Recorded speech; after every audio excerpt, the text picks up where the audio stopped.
What's going on, guys? Welcome back to the channel. So I posted a video yesterday on the YWT raises.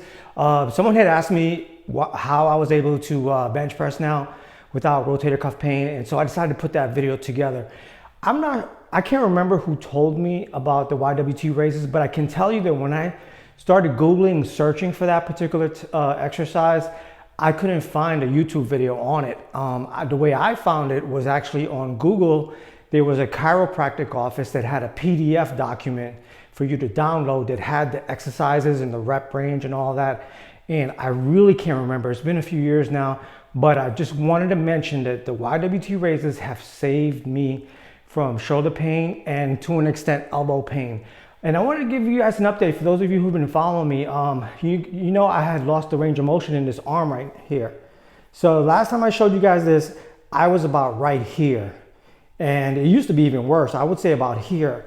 And so I addressed that by working on my triceps with myofascial release on, I have a cupping kit that I use for my triceps. And that has given me the range of motion, but there has been a price to this. Sometimes like I was just doing some push-ups to warm up my elbows, and I feel like a little, like the nerve in the cubital tunnel right here, I kind of feel it. I wanna say it's off track a little bit. So my arm is like restructuring itself because the mobility that I'm doing, it's already, prior to what I've been doing, it's been locked into a certain place. And believe it or not, this is actually a stronger arm. When I do presses with dumbbells, this arm is stronger than this arm. So I find that very interesting how this arm had all of those, I want to say knots that was inhibiting it from going like this. And now that I've released it, I'm actually happy about this. I don't really know what to say, but I just wanted to give you guys an update that this is where I'm at right now. And I didn't do any warm-up stretches to get to this. I'm not trying to like fool anybody with anything. And that's what I mentioned yesterday on the YWT raises is I showed at the end of that video me doing pull-ups with cuffs on because I had to wear cuffs due to pain. And so the YWT raise video I made yesterday wasn't something that I just wanted to put out there to say, hey, I'm an expert in this, or this is a great exercise. No, that was something that I actually benefited from. And I didn't find any videos at the time on that exercise. So perhaps that video will come in handy for someone. I don't know if it's gonna get any traction, but at some point, someone's gonna be Googling, hey, YWT raises, someone told me about it. I need to see a video on it, and maybe my video will populate for them. But anyway, today I'm having a fun workout, guys. I'm doing chest and triceps, but high reps today. I'm working in the 10 to 12 range. So I'm not gonna be going as heavy. I'm gonna film a little bit of it for you and maybe have a discussion with you while I go through that workout. So anyway, guys, Sunday, 5:55 in the morning. Let's get this workout in. Of course, I'm going to do a voiceover on these Larson presses. I didn't post the warm-up sets in this video, even though I had filmed them.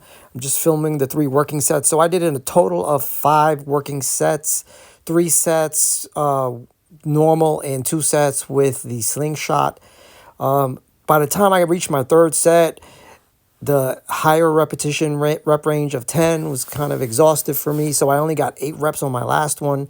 And that's actually a great sign. I always revel at when these things happen, as I'm reaching towards the last few sets, then my rep ranges go down, because that means that the muscles are getting exhausted, the glycogen is getting depleted, and that I'm in the hypertrophy portion of what I'm trying to do with these Larson presses.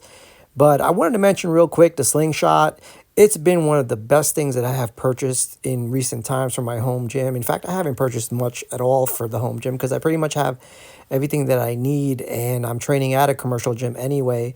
So the home gym at this juncture is just a supplementation for, I'm trying to sound smart, right? It's just a supplement for my programming. But so anyway, back to the slingshot. This Daddy Rooster, I think 88 is his screen name. A really good guy. He had a home gym tour that I saw about a month or two ago, and he had the slingshot. He mentioned it. I had seen the slingshot previously, but never thought about getting it. And for something about his video made me decide to go ahead and purchase the slingshot.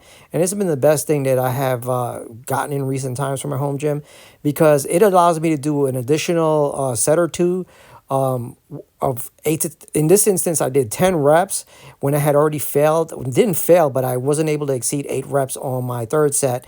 And I was able to throw a slingshot on and get an additional 2 sets. The good thing about the slingshot is that it doesn't help you with the eccentric portion of the movement, which is where all the hypertrophy supposedly happens.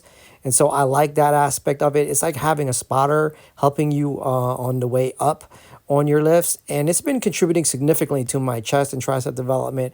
I really see some differences in those areas of my musculature. So I'm very grateful that I got my hands on this slingshot at the last minute in the game. But great stuff, love it. Okay, guys, I'm back. I'm probably gonna do a voiceover for those Larson presses.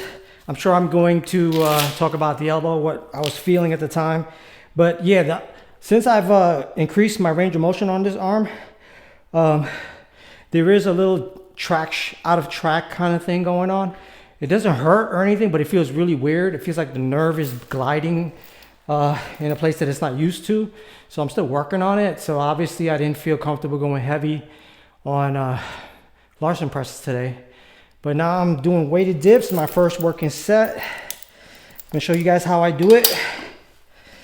So I do the Vince Garanda style dips, where you stick your feet out forward and you lean in a little bit to target the upper pecs as much as possible. I believe that's what Vince Garanda taught. Don't quote me on that shit though. I'm not a fucking expert. Then you go all the way down to your face, full range of motion.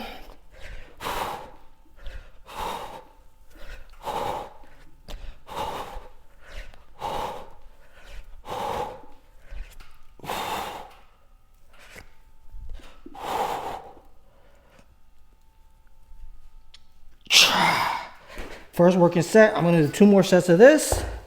Then I'm gonna hit triceps. I only do 2 exercises for chest today because I hit chest on, I believe Tuesday. So I try to hit my body parts twice a week. And so I don't do a lot of sets on each session. But I'm having fun in this workout, guys. Okay, while I rest before I start my second set, I wanted to mention, remember I had told you guys a few weeks ago I had 2 individuals come up to me on a leg day asking me for pointers on squats. Well, yesterday I was at the gym doing back work, and one of the 2 individuals, the woman that was asking me questions, she was squatting and she showed me her form, and her form was impeccable. She actually paid a lot of attention to the pointers that I gave her, and I feel pretty good about that. It's very rewarding to know that you can have a positive effect. She was extremely happy. She saw me, she waved me down. I was actually upstairs doing the rear delt machine, and when I went down, she was squatting and I was doing pull-ups on the adjacent rack, and she asked me, hey, can you take a look, blah, blah, blah. So I took a look and she went to depth. She did low bar squat, which I do high bar, but in terms of her form, it was impeccable. And I had mentioned to her too that the guy that had asked me, when it was 3 of us at the time, the guy that was asking me for pointers, that actually opened the door for her to approach me. I saw him squatting on Friday, and he totally didn't pay attention to any of the pointers that I gave him. I was watching him squat on Friday, and I decided not to say anything. I just kept to myself because I'm not his coach, and he didn't come up to me and ask me any questions. But he didn't pay attention to any of the cues that I had offered to him, but she did. Yeah, I had actually mentioned it to her too. I said, hey, you know the guy that was asking questions that day? I saw him yesterday and he didn't pay attention to any of the pointers that I gave him. He was totally flopped over, freaking sticking his ass out. screwing up his squat technique like he was before. He didn't work on his mobility at all. His mobility had not increased in the past, I don't want to say 2-3 weeks since I gave him pointers, but she has tremendously improved. It was very impressive. Second set.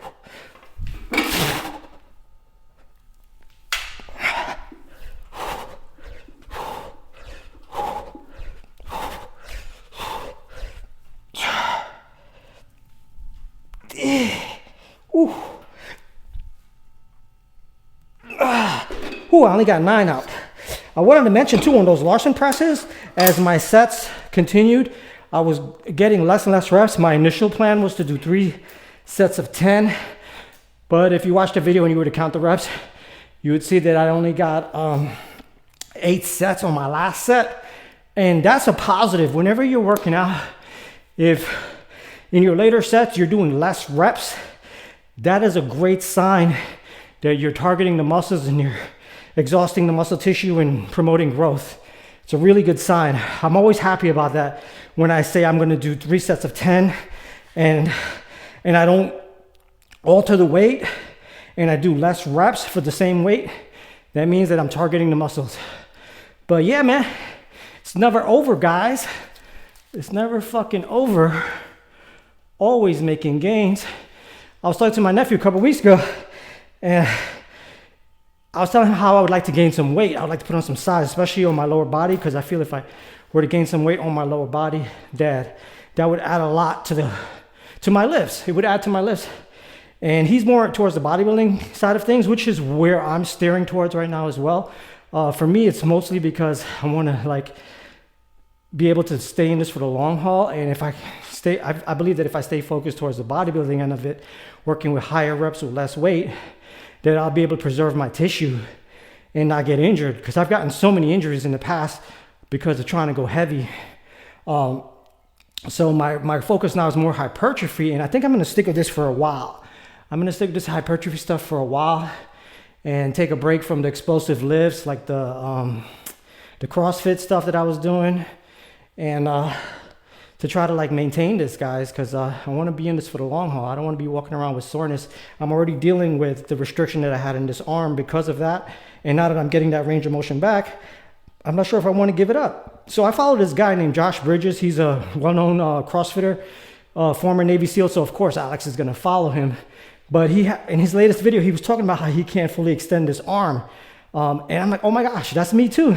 I don't know if he's working on getting his range of motion back, but I definitely am, and I'm glad that I am doing that. Yeah, there's some instability going on with the elbow, but I'll take that instability for now because I know things will balance out. I know my body's gonna, strive for homeostasis, and it's gonna get back to normal. It's gonna that off-track thing that I'm feeling is gonna eventually become normal, and I believe that the feeling of instability will go away because I'll have my normal range of motion back. Okay, last set, guys, last set. And then after this, I hit tries. So the last set, I got 9. I spoke to you guys for about 2 minutes, I want to say. So let's see what those 2 minutes gave me back in terms of my glycogen stores.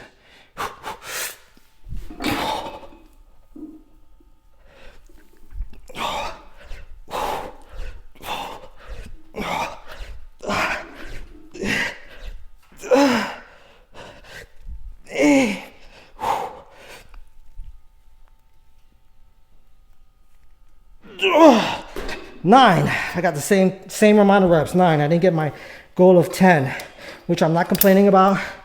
I don't feel, the elbows don't hurt doing this. This movement feels okay for me. But, so now I'm gonna hit some triceps. Just wanna show you guys what I'm working with right now.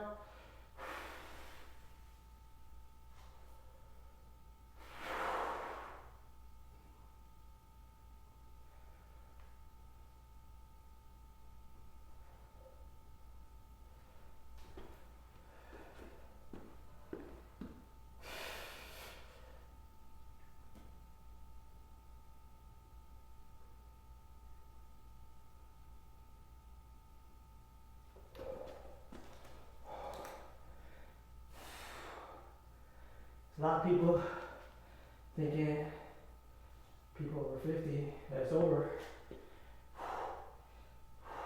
But if you stay natural, guys, you'll keep your fucking gains.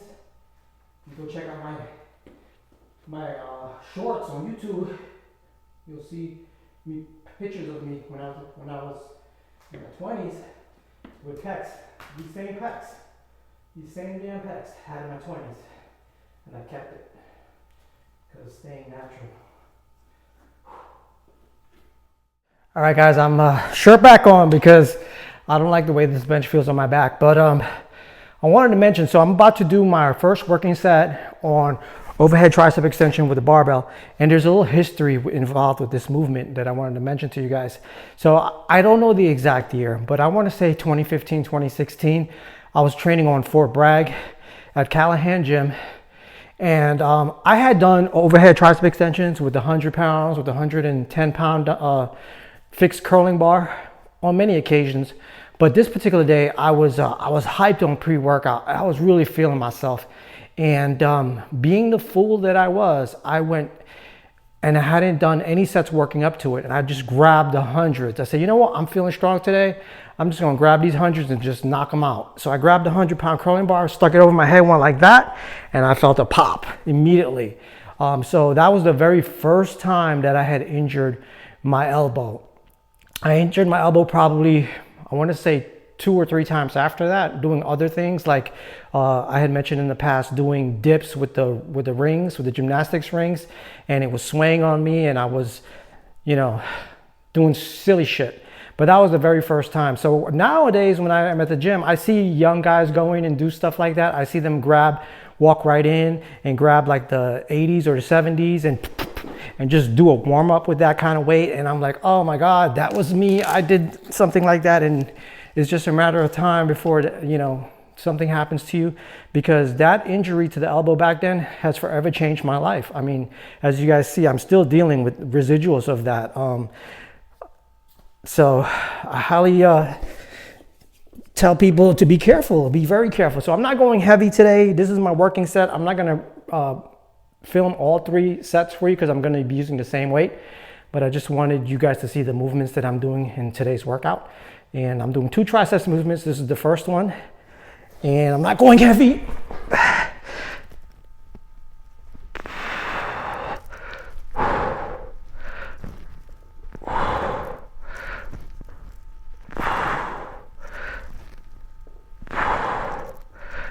I mean, I actually could go heavier than this, but I don't feel the need to. I'm trying to take it easy on that elbow. It's not in pain or anything, but there is a tracking, off-track situation going with it. So until that tracking goes back into place, I'm just going to be mindful to not do anything extreme.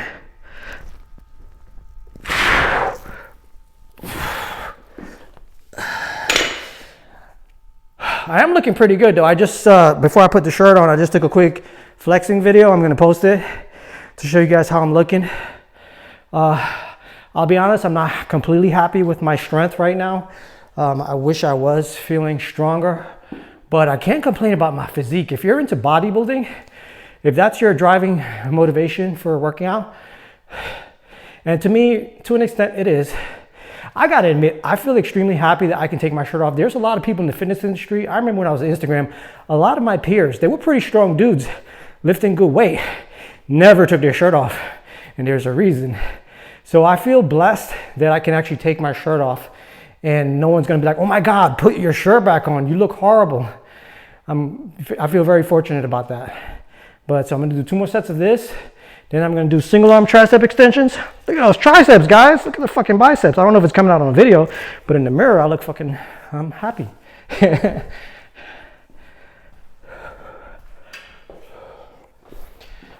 Okay guys, I'm gonna demonstrate to you how I do single arm overhead tricep extensions. I know some people be like, why are you showing us this? But I can tell you, it goes without saying, you know how many times I've been in the gym and I've seen men and women fuck this up. It's amazing, but somehow people don't know how to do single arm dumbbell extensions. So you keep your elbow straight and you bring it all the way back to full stretch. For me, what I do is I bring it until it touches my shoulder on the opposite side. Obviously, not everyone has the mobility for that.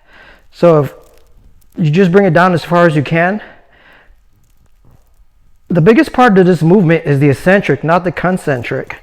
Believe it or not. A lot of people used to be like, oh, you go to full extension. Oh, see? I've already failed, guys. I've already went to failure with that. So this is where a lot of the hypertrophy happens right here. The concentric or the full extension. In the past, they used to say a lot that that's where all the growth happens. But science has caught up to that since then. I'm not a scientist. I'm just regurgitating what the science people say. I'm a bro just like you guys. But they say that a majority of the growth happens here in the full stretch. So in this range of motion and not necessarily this. I can't say if that's true or not, but I can tell you that I've developed some pretty decent triceps doing it this way, the way I'm doing it. So I take it like this. I bring it all the way down. And I don't go heavy. Probably gonna go up to 30 pounds at the most.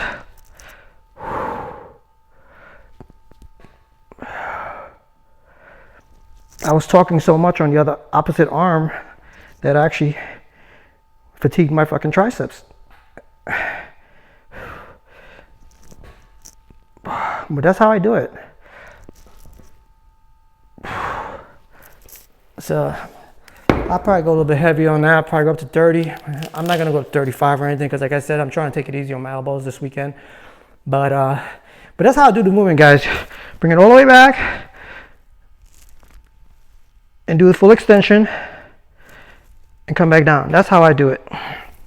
And the reason why I'm mentioning it, because I've seen people at the gym, I don't even know if I could even mimic the wrong way to do this shit because I've been doing it for so long. But I see some people go like this.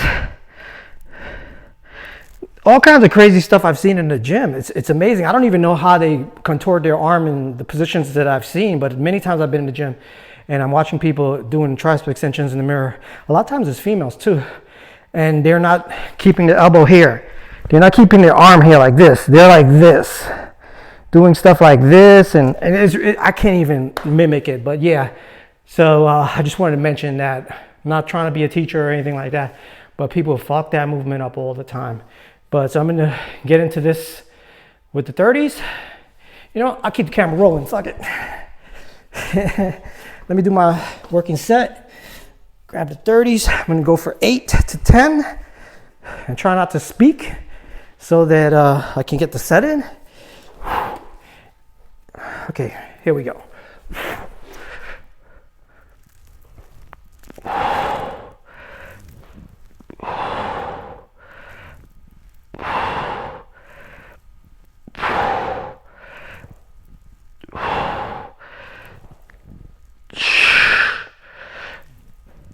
Oh God, damn. My triceps are shot. Between all the pressing that I've done, see, I went to failure. I got 7. So I'm gonna stick with the 30s. But between the all the tricep work that I just finished doing, 30 might be a little bit too much for me at this point. That's good, guys. That's actually really good. I've gone up to 40s with this before.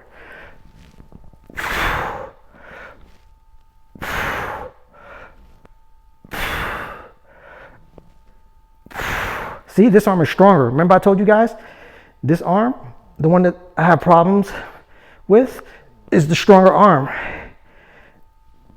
See, I'm getting more reps with this arm. And this is the arm that has the tracking issue right now. And this is the arm that I couldn't go all the way in and I couldn't fully extend it, but it's my stronger arm. Isn't that interesting? I know I'm stammering because I'm breathing and trying to talk at the same time. But I'm gonna stick with the 30s. I'm gonna do 2 more sets of that. Then I'm gonna do some neck work, some wrist curls, and I might film it. Okay guys, I'm finished up the workout with some neck. I actually just did some forearm wrist curls, but I didn't film it because I don't think anybody was gonna sit through watching me do wrist curls or wrist roller work. And a lot of people don't have access to a wrist roller, so I don't really see the need to share it with you because it's not something that a lot of you could do, especially if you train at a gym. But I'm gonna do some neck extensions and some neck curls, and that'll be it for the workout. I'll show one set of each just to show you what I did during this workout. But this is my working weight right here.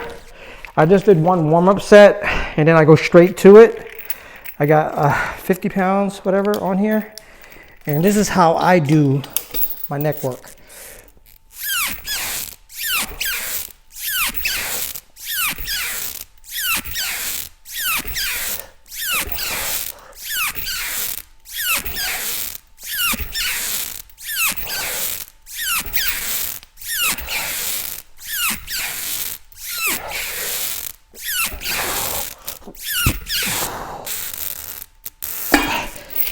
As I've mentioned to you guys, the thing that got me down the rabbit hole of mobility and really made mobility a second part of my hobby aside from lifting was injuring my neck 2 years ago, doing overhead presses.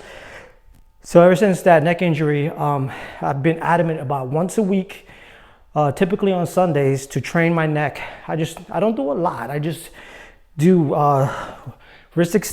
neck extensions and neck curls once a week, just to maintain the strength of my neck and to protect it from future injury. Honestly, guys, the neck injury that I sustained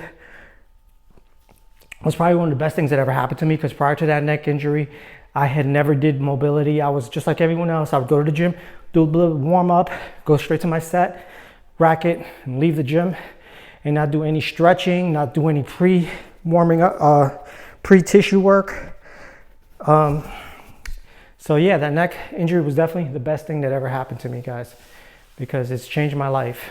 It's unfortunate that that's what it took, but that's how we are as humans. We're reactive to things. We're not proactive.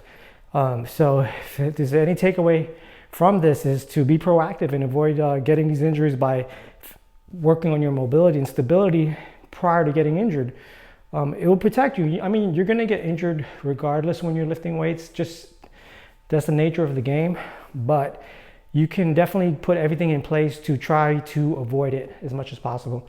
And one way is to be like me and really get into the mobility work. I'm gonna do 2 more sets of this off camera, and then I'm gonna film 1 set of the neck curls so you can see how I do it. Okay guys, this is the final movement for today's workout that I do for neck. These are neck curls. When I do these, I don't let my head go beyond the bench here. To go into full extension.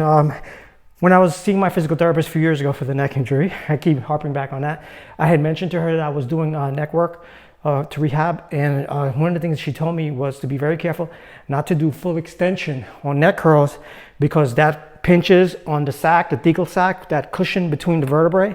It can impinge on that and cause a herniation, which was what I had actually suffered from. So when I do them, you often see people go like this, all the way down, all the way up, all the way down, all the way up. But following her advice, I don't do that, because I can see how that would pinch on the thecal sac in between your vertebrae. So I don't do that movement. I follow her instructions, and this is how I do it. It's a lot safer. So I use the bench to keep me from going all the way in full extension.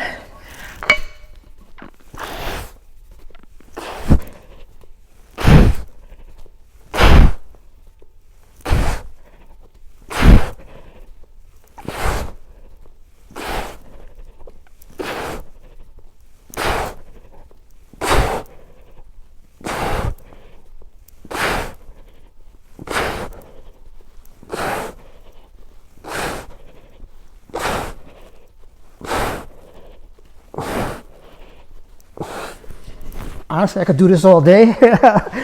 But I'm gonna call it here, guys. This is the end of today's workout. If you hung out this long, I appreciate you for sitting through this with me. I enjoy sharing this every so often. I get in the mood to film and share it. It's not very often, especially as it starts to get warmer. I'll be training more in the gym than in the garage, and so therefore I won't be filming as often. But I appreciate you guys for checking out the workout, and let me know what you think, and I will see you on the next one. Peace.